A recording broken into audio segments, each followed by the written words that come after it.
kehidupan yang sebelum mati itu tidak ada arti. Tidak bermakna. Dunia ini bukan hidup yang hakiki. Kehidupan yang hakiki setelah mati. Dan kematian kita cuma sekali. Tidak akan mati lagi. Kalau sudah meninggal dunia dan kita pisah dari dunia menuju ke akhirat melalui proses di alam barzakh, kuburan kita menghadap mungkar nakir kita, kemudian bisa kuburan kita menjadi taman dari taman surga, bisa jadi lubang dari lubang neraka, dan yakini kehidupan kita nanti di alam kubur jauh lebih panjang daripada hidup kita di dunia.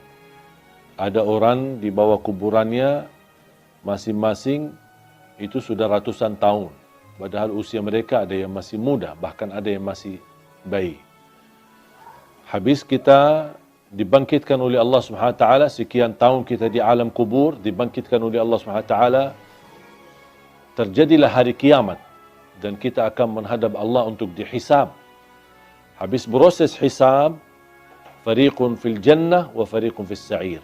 Satu golongan masuk ke surga dan satu golongan masuk neraka.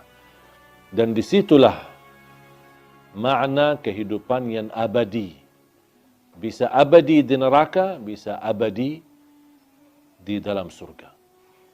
Kita sebagai orang beriman, sudah dijaminkan kita tidak akan dikekalkan bagi orang yang berdosa dan bermaksiat, tidak akan dikekalkan di neraka Jahannam selama dia membawa kalimat la ilaha illallah. Man qala la ilaha illallah khalisan min qalbih harramahu Allahu 'alan nar. Di riwayat adkhalahu Allahu al-jannah. Diharamkan, dikekalkan di neraka Jahannam bagi orang-orang yang membawa kalimat la ilaha illallah. Artinya kalau kita orang-orang yang suka mengucapkan kalimat itu tapi tidak mengamalkan isinya, tidak membatuhi aturannya, bisa jadi gara-gara dosa maksiat, kelalaian kita bisa menantarkan kita ke neraka. Tetapi salah satu jaminan tidak akan kekal di neraka Jahannam adalah la ilaha illallah. Dan mohon maaf, siapa yang mau sebelum ke surga mampir ke neraka dulu? Kira-kira siapa yang berkenan? Kalau memang kita tidak mau mampir ke neraka dulu, jangan anda mengucapkan kalimat la ilaha illallah saja, tapi anda menjadi hamba yang batuhi dan taati. Jadikan hidup di dunia ini, anda mengucapkan kalimat la ilaha illallah saja, tapi anda menjadi hamba yang batuhi dan taati. Jadikan hidup di dunia ini adalah surga kita di dunia dengan kalimat la ilaha illallah.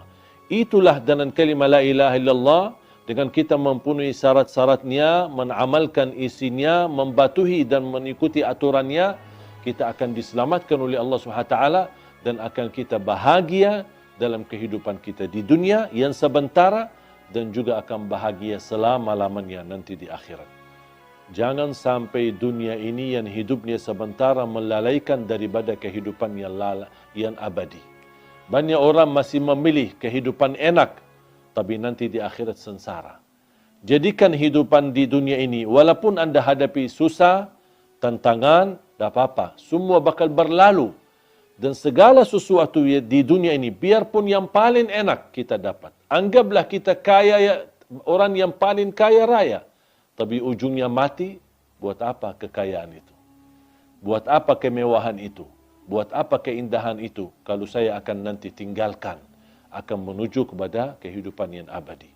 Makanya harus kita fikir cerdas untuk memperjuangkan kehidupan yang abadi, yang insya-Allah akan kita menjadi orang yang kekal di dalam surga Allah Subhanahu wa taala. Insya-Allah tanpa mampir ke neraka. Amin ya rabbal alamin.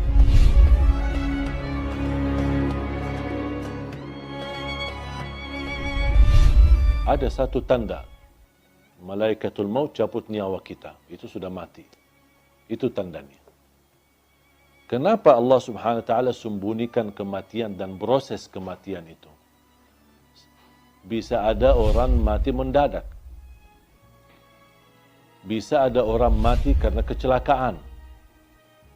Bisa ada orang mati karena apapun terjadi Bahkan bisa ada orang karena sehat, dah ada apa-apanya, justru dia merawat orang tuanya, pulang pergi ke rumah sakit, malah justru anaknya yang mati duluan. Tidak ada yang bisa memastikan dan membuktikan ada tanda-tanda sebelum kematian. Tidak ada tanda melalui mimpi, tidak ada tanda dalam tubuh kita atau akan terjadi di waktu asar atau di waktu yang lain, tidak ada tanda sama sekali. Yang diberikan tanda kedekatan kematian adalah orang-orang yang tua, yang sudah tumbuh, rambutnya putih, sudah terlihat dari segi fisiknya lemah, dan banyak semakin tua usianya berarti sudah tanda mendekati kematian. Allah Subhanahu wa taala berfirman, kiamat aja dekat, wa narahu qariba. Kiamat aja yang kita merasa begitu jauh, masih lama prosesnya dan masih panjang kehidupannya menuju hari kiamat, Allah masih sebutkan hari kiamat itu sangat dekat. Dan menurut saya, tidak perlu kita fikirkan kapan kita mati atau apa tanda-tanda. Tetapi yang perlu kita fikirkan, mempersiapkan diri menghadapi kematian.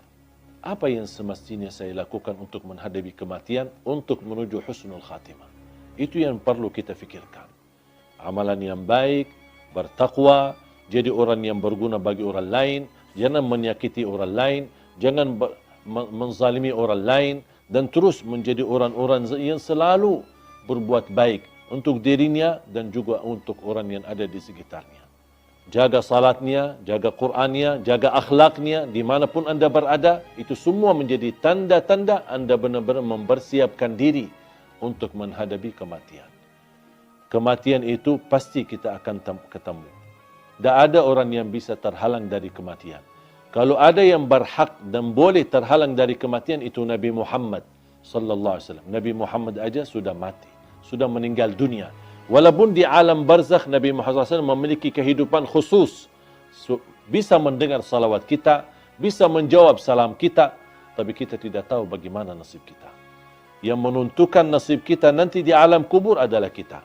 Apapun yang kita isi dalam kehidupan kita, itu yang akan menjadi hasilnya, kita akan ambil panennya nanti di alam kubur dan di akhirat. Faman ya'mal mithqala dzarratin khairan yarah, wa man ya'mal mithqala dzarratin syarran yarah.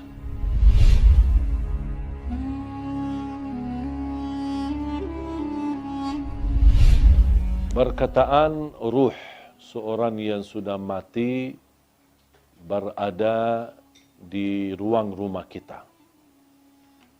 Ada yang berkata selama 3 malam, ada yang sampai 40 malam. Kasihanlah, ruhnya lagi diam di rumah, jasadnya di kuburan. Terus ngapain jasadnya di situ kasihan sendirian? Kalau orang sudah di alam kubur, kemudian akan dikembalikan ruhnya. Buat apa Allah kembalikan ruh? Supaya proses langkah awal hisab. Tapi hisab yang masih istilahnya ringan, menghadap mungkar nakir. Ada beberapa pertanyaan yang perlu kita jawab saat menghadapi mungkar nakir. Seandainya kita berhasil lolos dari pertanyaan dan kita bisa menjawab seluruh pertanyaan mungkar nakir, berarti akan kita menikmati. Kalau lagi menikmati di alam kubur, bahagia, kuburan kita menjadi raudhatul riyadil jannah, taman dari taman surga. Buat apa ruh kita keluar dan diam di rumah kita selama 40 malam? Sebaliknya, kalau kita tidak lulus untuk menjawab pertanyaan mungkar nakir, berarti kita akan menghadapi kesiksaan yang amat pedih di dalam kubur. Dan tidak mungkin orang itu saat disiksa masih nyawanya bisa jalan-jalan kemana-mana, termasuk mampir ke rumah dan diam di rumah selama 40 malam. Itu semuanya hanya diperkirakan atau berkataan orang, tapi tidak ada dalil pun di dalam Quran atau hadis ruh kita akan diam di rumah kita selama sekian malam. Ruh kita berada di dalam tubuh badan kita saat kita dikuburkan. Allah kembalikan ruh kita akan menghadapi mungkar nakir. Kalau anda lagi menikmati bahagia, berarti akan merasakan kenikmatan tersebut bukan hanya jasad kita, tapi jasmani dan rauhani kita.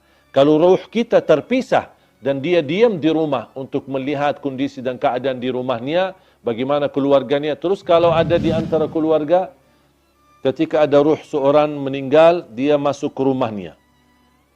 Terus ternyata istrinya tak nangis setiap malam.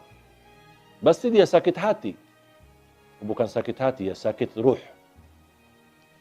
Apalagi kalau istrinya nikah. Kau malah tinggalin aku meninggal malah kamu nikah. Berarti ruhnya lagi sibuk urusan keluarga.